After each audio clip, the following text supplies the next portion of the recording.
Welcome to Sagenheim. In the last part of the Thidrekssaga, we witnessed heated tempers, a king in disguise, as well as raging giants and their unpredictability. Let's see how the story continues today. So here now, from the Olden Days.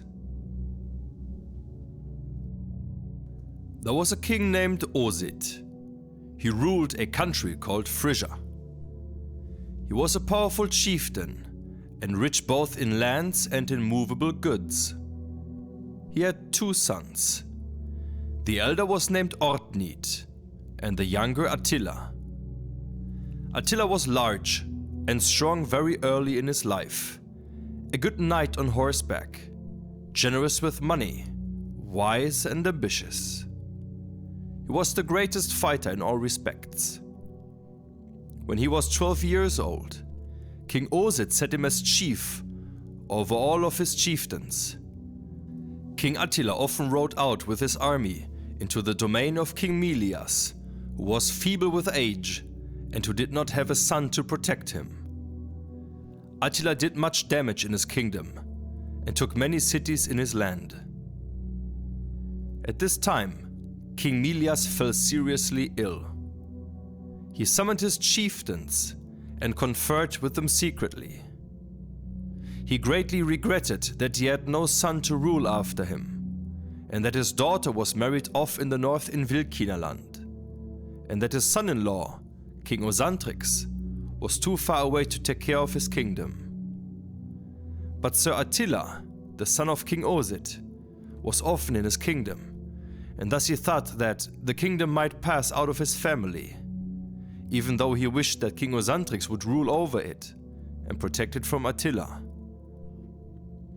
Because of these concerns, and because he was very sick, King Milias died. He was greatly mourned in Hunaland, because he was peaceful and generous with money, and because he had kept the law while he had ruled Hunaland. When Attila, the son of King Osid, heard that King Milias was dead, he summoned an assembly of the multitude and had his friends come.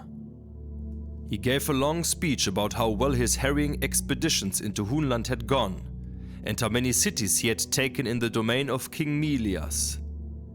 He then swore that he would not return to the kingdom of his father until he had won all of Hunaland. His speech produced great applause, and for a long time everyone praised him for his generosity, his valor, and for the fact that he had become much more powerful than his kinsman had been. Attila was accepted as king over the army, and the retainers gave him the title of king.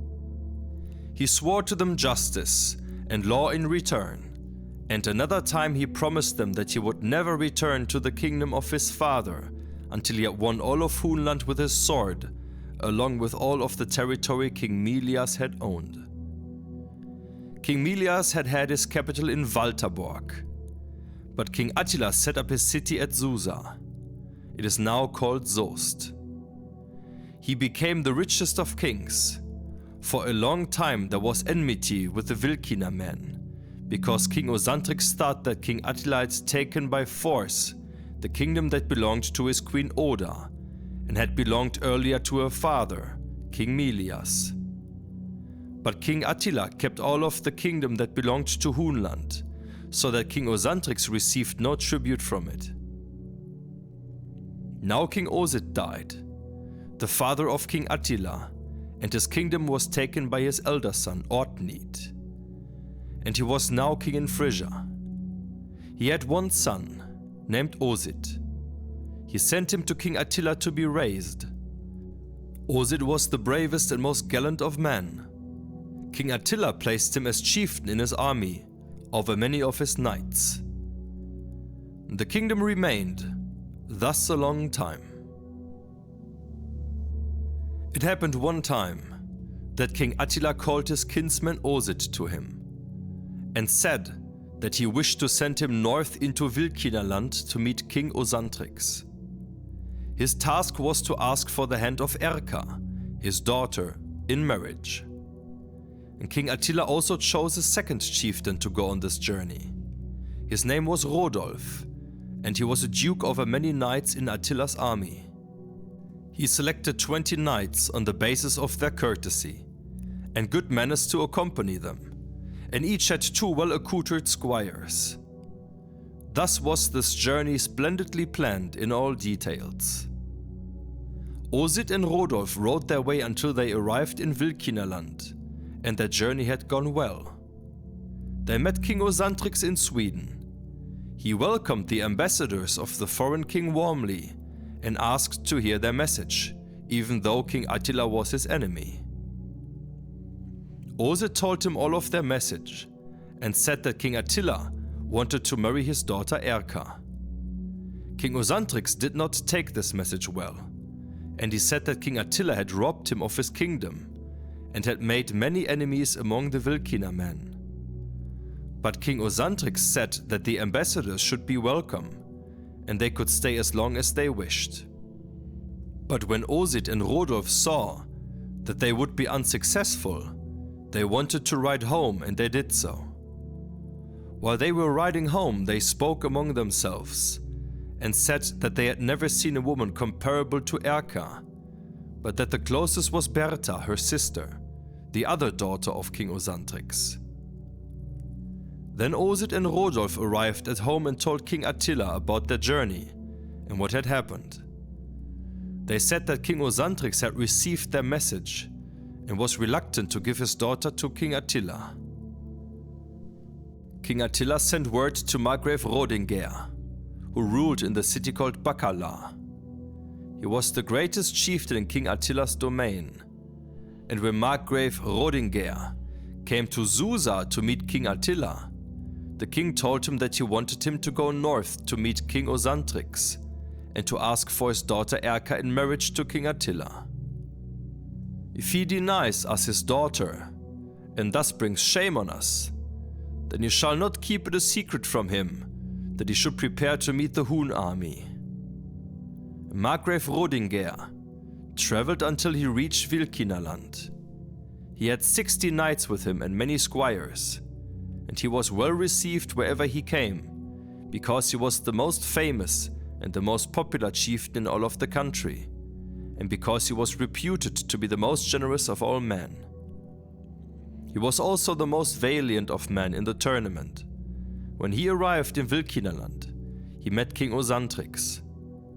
The king received him very warmly, as was appropriate, and prepared a large feast and invited many friends. When his feast had lasted 3 days, Margrave Rodingeir spoke to King Osantrix. "You will hear the message that has come to you from Hunaland. The powerful King Attila sends his greetings to King Osantrix, and he prays that God will aid you and your kingdom, and that he wishes to take your daughter Erka in marriage, along with as much dowry as would be honorable to you and thus to him. He will repay you both with gifts of money and with friendship. His power is now well established with great dignity in all of Hunaland, and he is now the most valiant of kings." King Osantrix answered, "You are a good chieftain, Margrave Rodingeir, and you bear the message of your lord King Attila very well. But it seems strange to us that King Attila is so bold that he dares ask for our daughter, since he took our territory by force, and he derives all of his honor from that. His father Osid was a minor king, and his family is not as noble as the Rus, our kinsmen. For what reason shall I honor him so much that I would give him my fairer daughter Erka, whom I love more than the better part of my kingdom? Now go in peace throughout our country and be welcome with us. But King Attila has no hope that I will give him my daughter Erka." Margrave Rodingeir answered, "Sir, King Attila intended when he sent me that I carry out his errand as he instructed, and so it shall be. King Attila is a great warrior, and he has many brave knights and many thousands of knights who are considered good in battle. If you wish not to give him your daughter, It is his intention to do much damage in your kingdom, and you should be prepared for it. Whichever of you has the luck to win the victory will gain your land." And King Osantrix answered, laughing, "You, Margrave Rodingeir, are a good warrior.